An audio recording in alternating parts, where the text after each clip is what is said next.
এইখন হৈছে এখন কটন মুগা ৰঙৰ মেখেলা আৰু এই মেখেলাখনত মই আকি নোলোৱাকৈ কেনেকৈ শেডিং কৰিলো মানে কাৰ্বনেৰে আকি নোলোৱাকৈ বোৰ্ড ব্যৱহাৰ কৰি তাৰে সম্পূৰ্ণ ভিডিওটো মই আপোনালোকলৈ আগবঢ়াইছো প্ৰথমতে মই এনেকৈ বোৰ্ডখনত ফুলপাহ কাটি লৈ পেলাই কালাৰ কৰিছিলো প্ৰথমতে মই ইয়া চাওকচোন অৰেঞ্জ কালাৰটো কৰিছো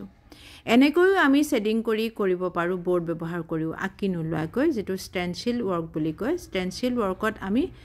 ধুনিয়াকে শেডিং কৰাৰ ধৰণে কৰিব পাৰো আৰু হেয়া কেনেকৈ কৰি আছো মই আপোনালোকক দেখুৱাইছো প্ৰথমতে অৰেঞ্জ কালাৰটো কৰাৰ পিছত মই আকৌ হোৱাইট কালাৰটো লৈ পেলাই এটা সাইডত এনেকৈ কৰি গৈছো ইয়া চাওকচোন এটা ফুলপাহৰ পাহিকেটাৰ এটা সাইডত কৰিছো আৰু ইফালে গ্ৰীন কালাৰটো লৈ পেলাই পাতবিলাকত ফিল আপ কৰি গৈছো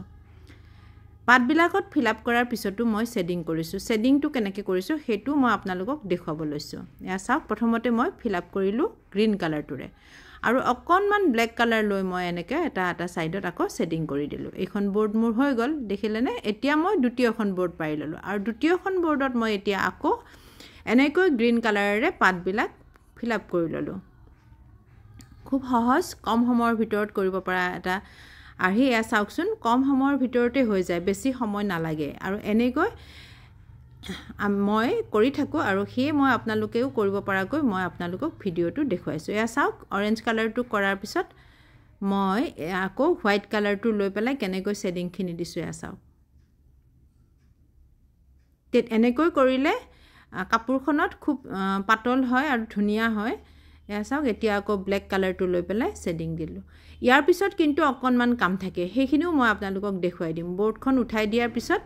এয়া চাওক হোৱাইট কালাৰটো লৈ অকনমান আকৌ মই হাইলাইট কৰি দিলো হাইলাইট কৰি দিলে অৱশ্যে আৰু বেছি ধুনিয়া লগা হয় আৰু মাজৰখিনিত আকৌ এনেকৈ এবাৰ দিউ লৈছিলো এইখিনিও কিন্তু দিবলগীয়া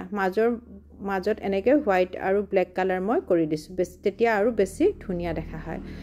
আৰু কিন্তু এটা কাম থাকে হেতু মই আপোনালোকক দেখুৱাই আছো এইখিনি কিন্তু 0 নম্বৰ ব্ৰাছৰ কাম একে হেখত আমি 0 নম্বৰ ব্ৰাছেৰে অকমান যদি হাইলাইট কৰি দিও ফুলপাহ আৰু বেছি ধুনিয়া দেখা হয় আৰু কম সময়তে হৈ যায় এয়া চাওকচোন হিৰাকবিলাক দি দিলো পাতৰ মাজত আৰু পাতকেটা আকৌ অকমান জয়েন কৰি দিলো এয়া চাওক জয়েন কৰি দিলো টালবিলাক যিবিলাক সৰু সৰু বস্তু কাটিব অসুবিধা হয় হেবিলাক আকৌ এনেকৈ 0 নম্বৰ ব্ৰাছেৰে কৰি দিলো মোৰ এনেকুৱা ধৰণৰ ভিডিওবিলাক পাই থাকিবৰ কাৰণে আপোনালোকে মোৰ এই ইউটিউব চেনেলটো সাবস্ক্ৰাইব কৰি দিব লগতে যদি আপোনালোকৰ ভাল লাগে তেনেহলে লাইক কমেন্ট শেয়াৰ কৰিব নাপাহৰিব এয়া চাওকচোন সম্পূৰ্ণ মেখেলাখন হৈ গল কিন্তু এইখিনিৰ পিছত মই আৰু এইখন মেখেলা আৰু ওপৰলৈ ফুল কেনেকৈ ডাঙৰকৈ কৰি যাও হে বৰ্ডেৰে হেতু আপোনালোকক ইয়াৰ পিছৰ ভিডিওত মই আপোনালোকক দেখুৱাম এতিয়া মই গুটে হোৱা নাই মেখেলাখন আৰু বাকি আছে বাকিখিনি মই আপোনালোকক পিছত দেখুৱাম ধন্যবাদ